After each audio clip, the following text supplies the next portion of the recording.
দীর্ঘদিন অনেক কষ্ট করেছেন মাবুদ, এমন এক সময় এসেছেন আমরা তাকে দেখতে চাই। আয় আল্লাহ, আমরা তাকে আবারও ক্ষমতায় দেখতে চাই মাবুদ। এমন সময় তোমার বান্দি কঠিন অসুস্থ, আল্লাহ তোমার বান্দিকে তুমি পরিপূর্ণ সুস্থতা দান করে দাও।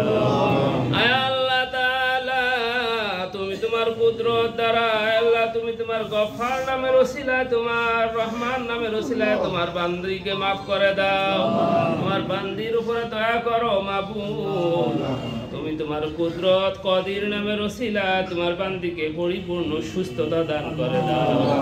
আয় আল্লাহ, সর্বপ্রকার অসুস্থতা দূরীভূত করে দাও রব্বুল আলামিন। যখন বান্দার সমস্ত চেষ্টা ব্যর্থ হয়ে যায়, তখন তো তোমার কারুকার্য শুরু হয়ে যায়।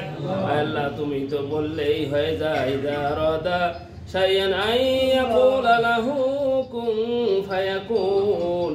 রব্বুল আলামিন, তুমি তো ডাক্তারের মহা ডাক্তার, দুনিয়ার কোন ডাক্তারের নিকটে আমরা